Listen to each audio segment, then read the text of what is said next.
जब से रेसलिंग देखनी स्टार्ट करी थी तो एक नाम हमेशा सुनते थे, द अंडरटेकर। अंडरटेकर मर के भी जिंदा हो जाते थे हमारे बचपन के रेसलिंग के ज़माने में। पर फाइनली अंडरटेकर ने अनाउंस कर दिया है कि उन्होंने WWE से अपनी रिटायरमेंट ले ली है। यानी कि अंडरटेकर अब हमें WWE की रिंग में नहीं देखने को मिलेंगे। उनका रेसलमेनिया 36 का मैच एजे स्टाइल्स के खिलाफ उनका आखिरी मैच बन गया। अंडरटेकर की डॉक्यूमेंट्री द लास्ट राइड में ये बात रिवील हुई कि अंडरटेकर ने कहा कि अब मैं और रेसलिंग नहीं करना चाहता, मैं रेसलिंग अपनी पूरी ज़िंदगी करता आया हूँ और मैं अब अपने आप को समय देना चाहता हूँ। मैं अपने WWE के करियर से बहुत खुश हूँ, अब मैं रेसलिंग और नहीं करूँगा। जैसे ही अंडरटेकर की ये लास्ट पार्ट डॉक्यूमेंट्री में रिवील हुआ, जहाँ पे अंडरटेकर की अनाउंसमेंट थी रिटायरमेंट को लेके, एजे स्टाइल्स ने इस बात पर रिएक्शन दिया और उन्होंने कहा कि ये उनकी ज़िंदगी की सबसे बड़ी कामयाबी है कि अगर अंडरटेकर ने आखिरी मैच उनके खिलाफ खेला था। यानी कि एजे स्टाइल्स भी काफ़ी ज़्यादा इमोशनल हुए अंडरटेकर की रिटायरमेंट को लेके। सिर्फ एजे स्टाइल्स ने ही नहीं, NXT के सुपरस्टार तमाशो सियाम्पा ने भी इस बात पर रिएक्ट करा और कहा कि अब मुझे अंडरटेकर के खिलाफ कभी भी रीमैच नहीं मिल पाएगा। इनके लिए ट्रिपल एच ने भी एक बहुत ही इमोशनल मैसेज दिया। अब कई सारे WWE के रेसलर्स अंडरटेकर को उनकी रिटायरमेंट पे ट्रिब्यूट पे करने में लगे हुए हैं। पर दोस्तों, आपको एक बात बता दें कि रेसलमेनिया 36 पे जब द अंडरटेकर ने एजे स्टाइल्स के खिलाफ बॉर्नयार्ड मैच खेला था, उस दिन से जस्ट एक दिन पहले उनके सगे भाई एक्सपायर हो गए थे। अभी तक उन्होंने ये बात रिवील नहीं करी थी, पर दोस्तों अंडरटेकर ने अगले दिन आके WWE में ये बॉर्नयार्ड मैच खेला। इससे पता चलता है कि अंडरटेकर कितने ज़्यादा प्रोफेशनल रहे हैं अपने करियर को लेके और उन्होंने अपनी ज़िंदगी में कितने बड़े बड़े सेक्रीफाइस करे हैं सिर्फ हमें एंटरटेन करने के लिए। तो दोस्तों, अब अंडरटेकर से आगे बढ़ते हैं और बात करते हैं एज की। एज बैकलैश 2020 पे रेंडी ऑर्टन के खिलाफ ग्रेटेस्ट रेसलिंग मैच खेलने के दौरान इंजर्ड हो गए, जिसके बाद अब उन्हें कम से कम 8 महीने के लिए WWE से बाहर रहना पड़ेगा। एज ने रिसेंटली एक ट्विटर यूजर को बहुत ही इंटरेस्टिंग जवाब दिया। इस ट्विटर यूजर ने एज की एक ऐसी फोटो डाली थी जिसपे उन्होंने फेस ऐप का यूज करके एज का फीमेल वर्जन वाली फोटो तक दिखाई थी। यानी कि एज की एक तरफ मेल फोटो यानी कि जो खुद है और दूसरी उनकी फीमेल वर्जन कैसी दिखती इस फेस ऐप को यूज करने के बाद। तो एज ने इस बात पे कमेंट दिया, ओए होए, मेरा फीमेल वर्जन तो मुझसे भी ज्यादा सुंदर दिखता है, क्या सुंदर कुड़ी है भाई। साथ में उन्होंने कहा, क्या करली हेयर है, इसके पीछे तो कोई भी मर जाए। उन्होंने अपने जवाब को ख़त्म करते हुए लिखा, हैप्पी फादर्स डे आखिरी में। यानी कि एच अपनी ही फोटो पे फीमेल वर्जन पे फिदा हो चुके हैं। इसके बाद दोस्तों बात करेंगे मैट रिडल की। मैट रिडल को एक बीमारी है कि मैं ब्रॉक लेसनर और गोल्डबर्ग के बिना रह ही नहीं सकता अपनी ज़िंदगी में। अगर इनका बस चले तो शायद ये गोल्डबर्ग और ब्रॉक लेसनर के साथ एक अफेयर भी स्टार्ट कर दें। इन्होंने फाइनली एक ऐसी बात बोली जो शायद ब्रॉक लेसनर को तो अच्छी लगे पर गोल्डबर्ग के तो गले से नीचे भी नहीं उतरेगी। उन्होंने कहा कि मैं गोल्डबर्ग के खिलाफ कभी मैच नहीं खेलना चाहता, मुझे लगता ही नहीं गोल्डबर्ग को रेसलिंग करनी आती है, मेरे को उनके मैचेस बिल्कुल भी पसंद नहीं है, वो 2 मिनट से ज़्यादा रिंग में बिता ही नहीं सकते। पर ब्रॉक लेसनर की बात दूसरी है, मैं ब्रॉक लेसनर के खिलाफ हमेशा से मैच खेलना चाहता हूं, मैं हमेशा से कहता हूं कि मैं ब्रॉक लेसनर को रिटायर करना चाहता हूं। इसका मतलब मैं अपनी जिंदगी की सबसे बड़ी कामयाबी मानता हूं कि अगर मैं ब्रॉक लेसनर को रिटायर कर सकूं, उनके खिलाफ एक मैच जीत सकूं।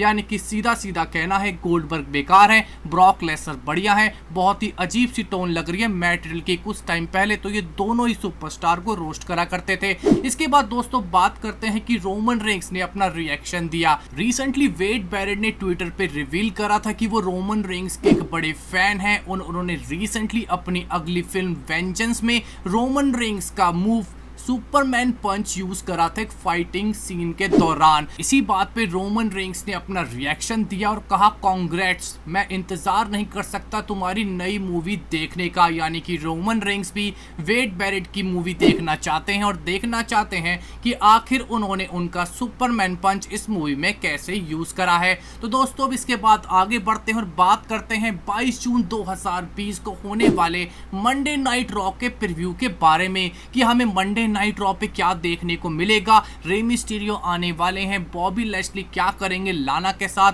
क्या ड्रू मैकइंटायर का कोई और भी अपोनेंट हो सकता है WWE चैंपियनशिप के लिए, करेंगे इस वीडियो में बात। सबसे पहले बात करते हैं रॉ के टैग टीम चैंपियनशिप के मैच के बारे में। हमें स्ट्रीट प्रॉफिट्स और वाइकिंग रेडर्स के बीच में कई सिनेमैटिक मैचेस, कई ऐसे मैचेस जो हमने एक्सपेक्ट नहीं करे थे, सब कुछ देखने को मिला।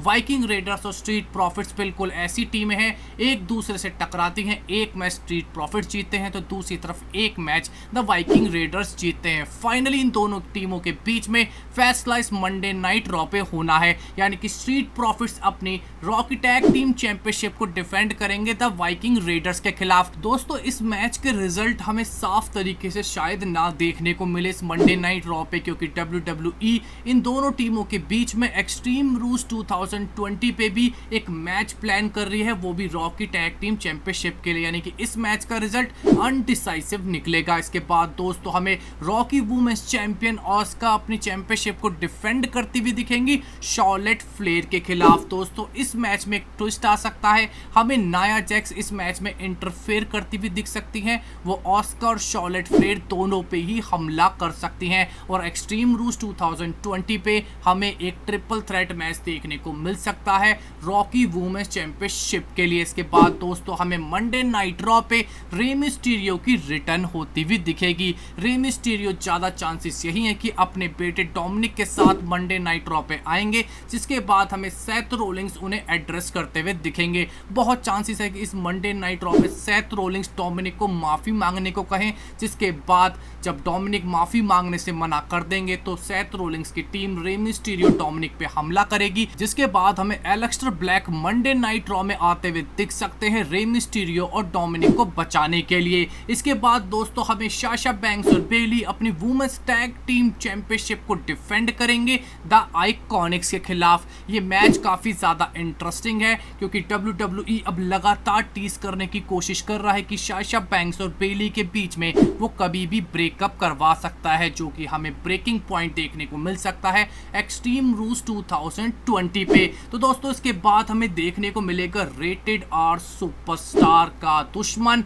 रेंडी ऑर्टन, जिन्होंने रिसेंटली उनके दोस्त क्रिस्टन तक को मंडे नाइट रॉ पे इंजर्ड कर दिया है और उनको चैलेंज करा था अनसैंक्शन्ड मैच के लिए एट एक्सट्रीम रूल्स 2020। हमें यहाँ पे रेंडी ऑर्टन रिक फ्लेयर के साथ आते हुए दिख सकते हैं और वो पिछले हफ्ते के हमले को और क्रिस्टन और एज को दोनों को एड्रेस करते हुए दिख सकते हैं कि कैसे रेंडी ऑर्टन अब ग्रेटेस्ट रेसलर हैं WWE के, क्योंकि उन्होंने बैकलेस 2020 पे एज को हरा दिया है और अब वो एक्सट्रीम रूल्स 2020 पे क्रिस्टन को भी हरा देंगे। एक तरीके से लेजेंड किलर इज बैक। इसके बाद दोस्तों बात करते हैं डॉल्फ जिगलर की, जो अभी तक हमें स्मैकडाउन के सुपरस्टार के तौर पे सुनाई देते थे। अब रूमर्स के अकॉर्डिंग वो मंडे नाइट रॉ के सुपरस्टार हो चुके हैं। इस हफ्ते हमें Dolph Ziggler Monday Night Raw पे कोई ना कोई कुरापात करते हुए दिख सकते हैं। कई तो ये तक कह रहे हैं रूमर्स के अकॉर्डिंग कि शायद डॉल्फ जिगलर ड्रू मैकइंटायर से भिड़ भी सकते हैं WWE चैंपियनशिप के लिए,